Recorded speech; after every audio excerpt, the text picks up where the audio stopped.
Hi everyone and welcome back to my channel. I am Caspian and I read a lot of books, at least right now, and I have been for the past 6, 7, 8, 9 months. So today I'm gonna talk about these two, my first two finished books in 2025. So I'm gonna start with this one, because this is the one I finished first. So I actually started it late December 2024 and I finished it yesterday. So when I'm recording this, it's the 3rd of January, and I finished it on the 2nd of January in the evening. And I read most of this, I think, on the 1st of January. I just blazed through it. So it's The Golden Enclaves, Lesson 3 of the Scholomans by Naomi Novik. And so this is the third in the series, and I have no idea if it's a trilogy or if there are more books. I would think that this book had a satisfying ending, so I wouldn't mind more books. I really enjoyed this one. I'm actually giving this 4.5 stars, I think. So the ending made me hope for more books, or the entire book made me hope for more books. But I would understand if it's the last one as well. One can hope, right? when you like a series, one can hope. So there might be, I can't say that there will be no spoilers when I talk about this, because it's hard to talk about a third book without giving away any spoilers. So the first book in the series is A Deadly Education, and then the second one is The Last Graduate, and this is The Golden Enclaves. So in this series we follow Elle, or Galadriel. She is a wizard kid. That's what they seem to be calling themselves. So it's our world, but the mundanes are living their lives as ordinary people. Like, they are just living their lives, and then there are wizard communities in what you would call enclaves. So they build these communes or enclaves because in the world around them there are these mals, M-A-L-S, which are some kind of entity, or I would say creatures.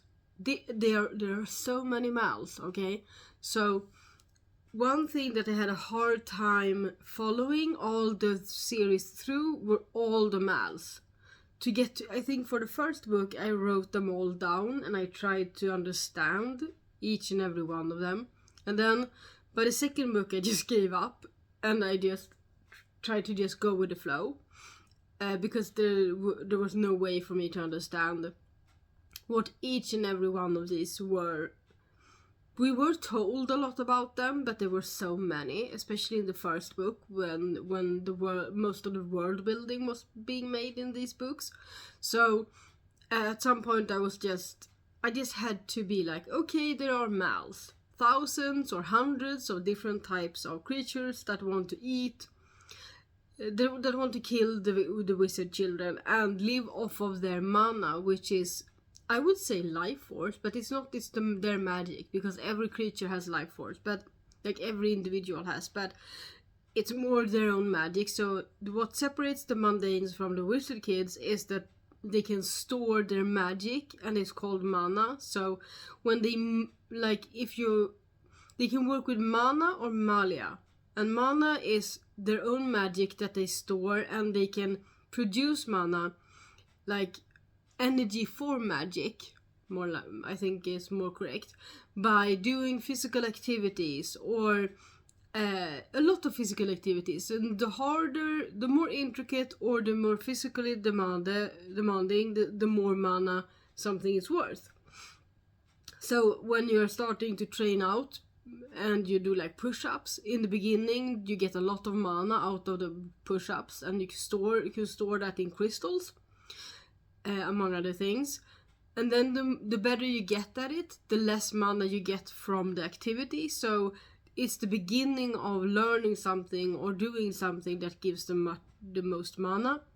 So I think it's quite funny that the two things that Galadriel does to raise mana is she does like crocheting, because that's just so intricate and hard for her. So the more you hate it, the more mana you get. And she hates crocheting. So the other thing is that she does push-ups. She does workout routines every single day to raise mana, because she's strict mana, which means she doesn't use any Malia. And Malia is, I think, if I understood the language correctly, mostly because I'm Swedish and this is in English, Malia is when you steal mana from someone else or drain someone of their life force or their mana. So one way of getting Malia, that is also energy for magic, is to squeeze it out of little bugs or animals or even people. So you can kill people and then get Malia from that. But the more you use Malia, the more you raise Malia and use Malia, the more your own anima, they call it. It's not your soul, but almost suffers, and the more you suffer. So it's like you give up that part of you, the more Malia you get. And yeah, it's an interesting concept that can be.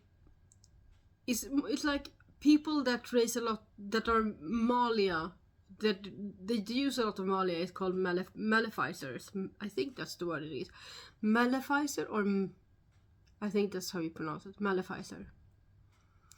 And a maleficer either ends up with no conscience, or they don't have any from the beginning. And they are kinda, in this book, they talk more about what a maleficer is.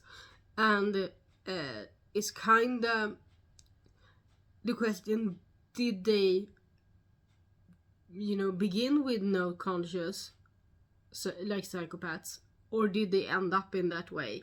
It's kinda like being a sociopath or a psychopath, and it's quite interesting.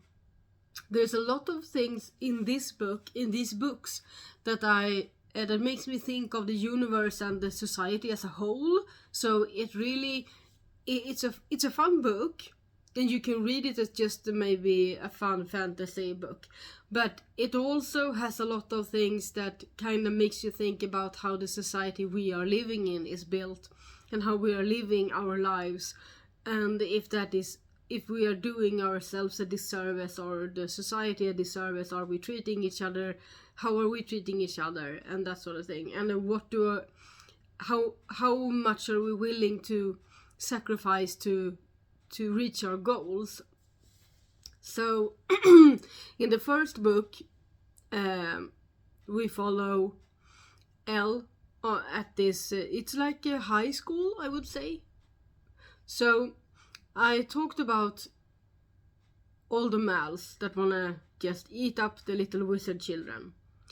So there are so many mals in the world that I think the death rate of wizard children is 75%. So 75% of wizard children don't make it to adulthood because they are being devoured by mals along the way. To kind of counteract this, they have built this school, Skollemans, and the children that are chosen for this school enter it for about 4 years, and during those 4 years they have to fight a lot of mals, mostly because when wizard children are in the same place, the more wizard children there are, the more mals get there and try to eat them.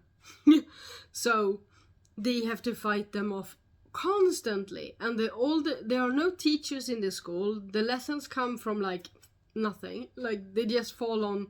They have like classrooms and schedules they get the first day.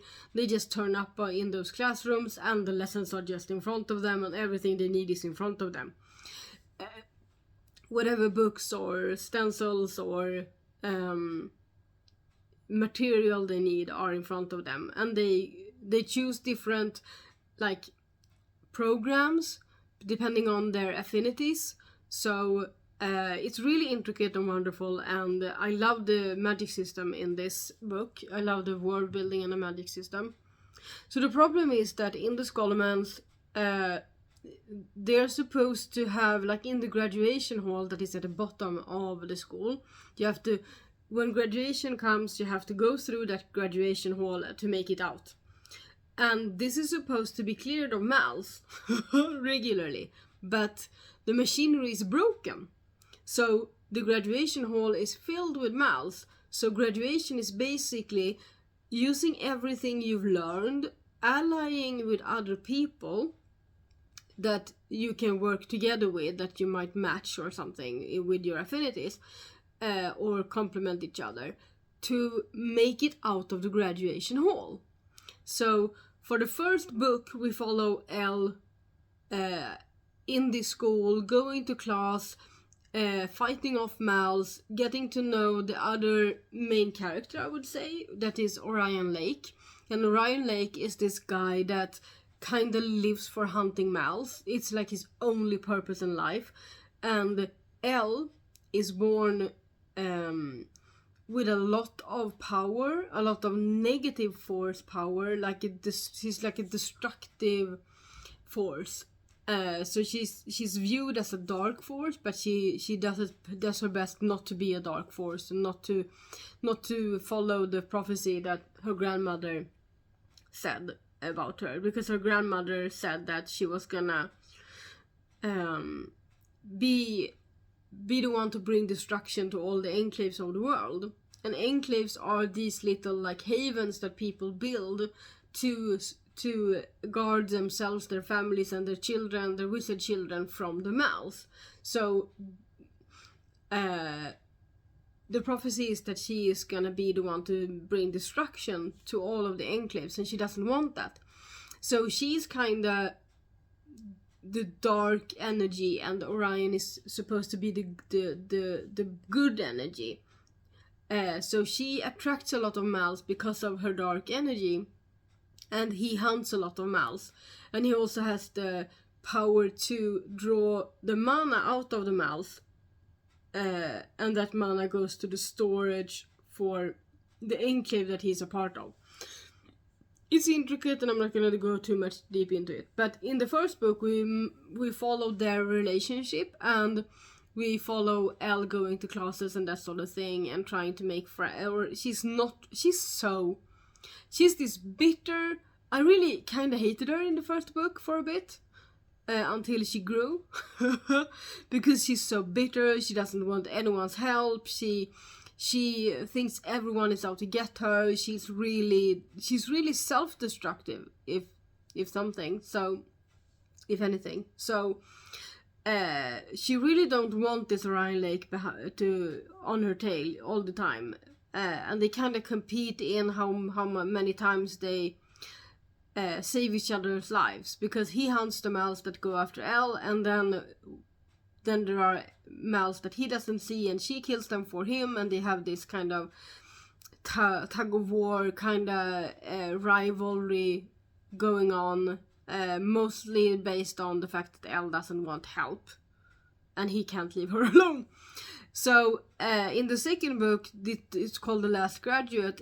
It's time for graduation, and in that book we see Elle making alliances and making finding more friends, and she goes through this self-development kind of period. She's really going through a period of transformation and self-development. And the third book is all about the life after graduation, and where, because her dream is to build these old school enclaves that so that every wizard kid in the world can live in an enclave and be protected from the mals. That's her dream. So when I went into this book, I was expecting her to go out into the world, fulfill her own desire to build these enclaves because her plan was that she was going to do this together with Orion. There's a bit of a twist at the end of the second book that I'm not going to talk about, but it's kind of a twist at the end of the second book that really leaves you hanging for more.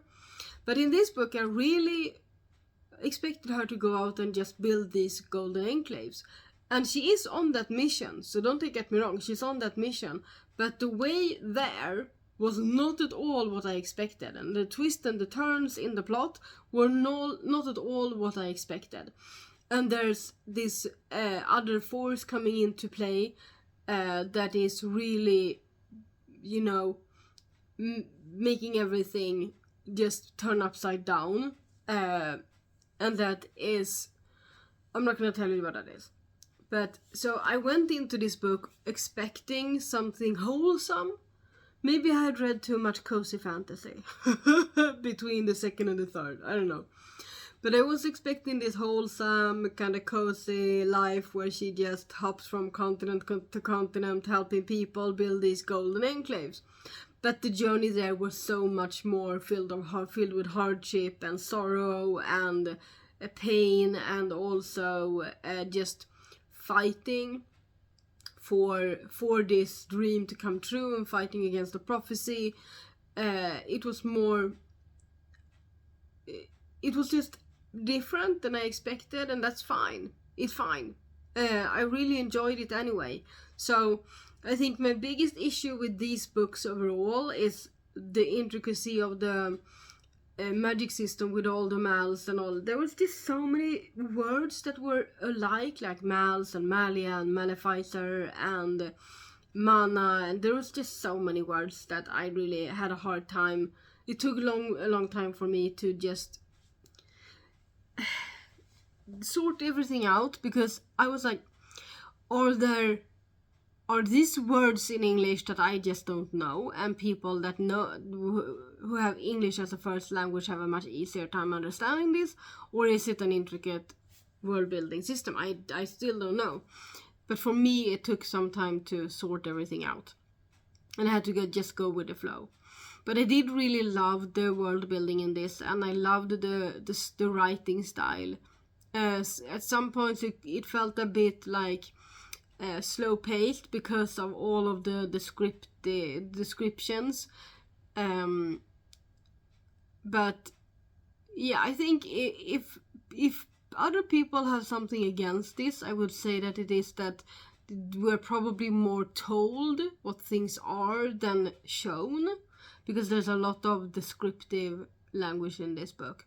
But I did enjoy it, and it's the same all the way through all the three books. I think they are kinda like on the same level, every one of them. And I really enjoyed this series. So this is a series I want to reread. So overall I give this series a 5-star, because even though I had a hard time understanding some of the things, I look forward to reading it again with the knowledge I have from reading the last one, and just being able to absorb more of the world building in a better way next time I read it. So this is a series I have on my Villhöver-lista, which is a list with books that I need because I want them. Simple as that. It's books that I need because I want them, because I've read them, I love them, and I wanna just devour them once more or thrice more, or, you know. So yeah, I think I'm gonna give it a solid 5-star anyway, because there was not enough things in this to make me wanna give it a less rating. I don't think so. So that's the first book of the year, and as I said, I think I read, it's 400 pages, a bit over 400 pages, and I think I read the last 300. I think like 250 of the last 300 I read on the 1st of January. So I had only read about 80 to 100 pages before the end of the year. And then I read like 250 pages in one day. And then I read the last 50 pages yesterday. Something like that. So yeah, really enjoyed this one. And I'm gonna be sad when I return it to the library. So the second book I read, I have read so far, is this book. It's a Swedish book. It's called, if I translate the title, it's the picture of universe among the people in the north. And this book is almost, it's a scientific book by Kerstin Eidlitz-Kuljok. And the simple task of this book, of the author, the simple task that the author has put upon herself, is to learn more about the symbols and the symbolic system of shamanic drums among the Sápmi people.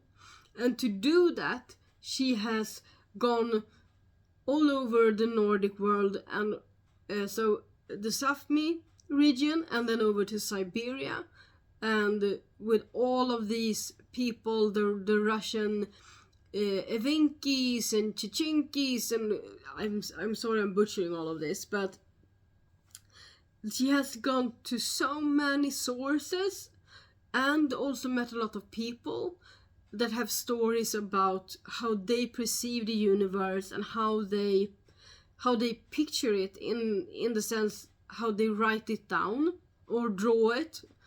And then she's looking for commonalities and common denominators among this to be able to interpret the symbols on the Sápmi shamanic drums. So that's kind of what this book is about. And I read most of this book earlier in 2024, and then yesterday I read the final 45 pages of the book.